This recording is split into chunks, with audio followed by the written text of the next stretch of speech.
Nigeria Diaspora Television has the pleasure to interview Chris Bishop, the MD of Forbes Africa, on his new book, which is written about Africa's billionaires. And you have the likes of Oppenheimer, people like Tim Cabella, Wendy Applebaum, Patrice Motsepe, Mohamed Douji, and Pascal Dozier. Hello and welcome to Afrobiz with me, Adetunji Omotola. Today we're going to be talking about Africa's billionaires, and we have in studio our guest, who is Chris Bishop, the MD of Forbes Africa, who's written this exciting book about Africa's billionaires. And basically, Chris will come and unpack some of the interesting stories about what these guys actually did to make this fortune. So, welcome to Afrobiz, Chris. Thank you very much. Now, Chris, your book, Africa's Billionaires, I know you've been working for Forbes for many years as MD, so you obviously have run into a lot of billionaires in your time. But this particular book, how did you compile the book in terms of reducing it to 18 people? What was the motivation? Okay, it was quite difficult because we've done about 30, 40 millionaires and billionaires in our time in 6 years of Forbes Africa. It was quite tough. What I wanted to do was to pick the best stories, obviously. Secondly, I wanted the people that I'd seen face to face, that I knew I'd met a number of times, and that I could give a good assessment of as a journalist. That's what I felt. So some of the other people in there who perhaps bigger who didn't make it, plus there are some people in there who are small, who I thought were just great stories that we just couldn't miss out on. Okay, tell us about the small guy. There's this guy called Tim Cabella. His story is so hard. It's almost like he went to prison. His life was so hard. Well, that's just it. He's one of the guys. I interviewed him several times for television and for print as well. He's got a fascinating story. I mean, everyone talks about millionaires and billionaires growing up barefoot. This man literally did. I mean, when he was a child living in Limpopo, in a village in the mountains, he was involved in politics at an early age. He was an activist, and some nights he had to sleep in the mountains to sort of evade the police when they were doing their raids. He sold apples on the streets, and one of his first things he spotted how to make money, he paid taxi drivers to buy him better quality apples in bulk from the nearest town and bring them back so he could charge more for them on the streets. That's how he made some of his first money. He was a teacher. He got suspended for his political activism. Then he tried to make it as an insurance salesman. He was rejected at first. Then he came on. All of a sudden, he made money. And then he decided to set up his own insurance thing, which opened up his business and led him to the mining world, where he really made his money. And now I found in the book that Mick Jagger finds his way into the book. He left the London School of Economics after his first single was released. Tell us about the gentleman who was in Mick Jagger's class. Well, one of your countrymen, Mr. Pascal Dozier. And if you know Mr. Pascal Dozier, he is a very conservative man with a capital C. He's a very old, British, very upstanding gentleman. And I was interviewing him about his life, and he had quite a good story to tell, you know, how he was separated from his family for many, many years because of the war and upheaval in Biafra those days. And essentially, he told me the years he was in the 60s at London School of Economics. And I said to him, so wasn't Mick Jagger there then? He said, I knew him. He was in my class. I said, really? What did you guys think? He said, well, we as Africans, we didn't really understand him.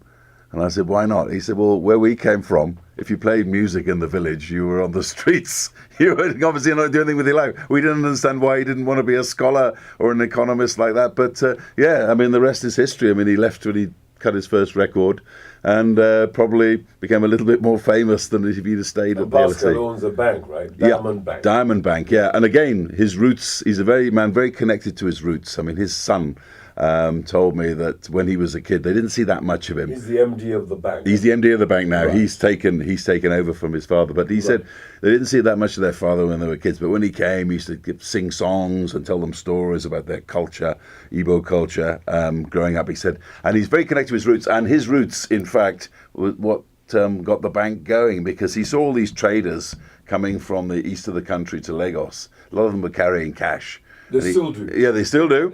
But he said a lot of them were getting knocked on the head on the way and robbed. Yeah. So he thought, isn't there a way in which we can get money people to transfer money to the bank without having to carry it. And that's how he started bank transfer. That's what was the founder of Diamond Bank. It was very, very small. He said his first customer was his wife, and it took him a long time to get other customers.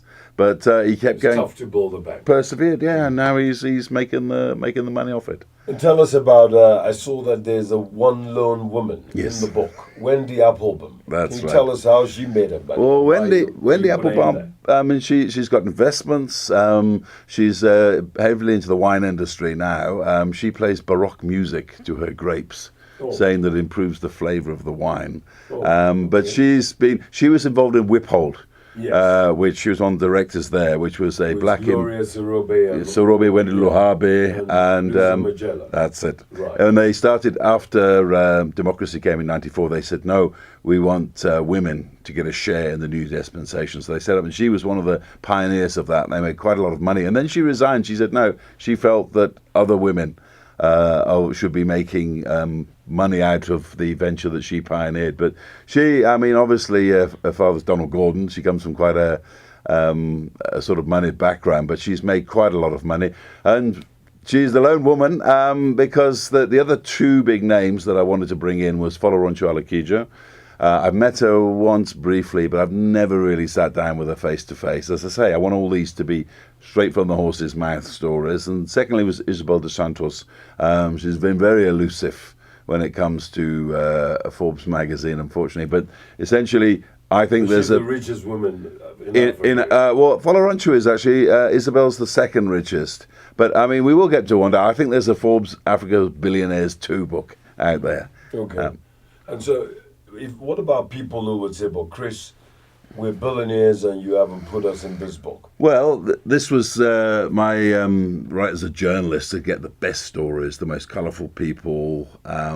Again, in terms of how they made their money, I tried to get a mix between resources, between finance, between other industries. So you diversify. Yeah, health, pharmaceutical. Right. To give you a broad brush, but ultimately the idea of it is people read it, people perhaps working or they're not doing much. They read it, they can make an idea of how you can turn very little money into millions. And finally, we can't talk about billionaires without talking about the Lion of Africa, Aliko. The big man.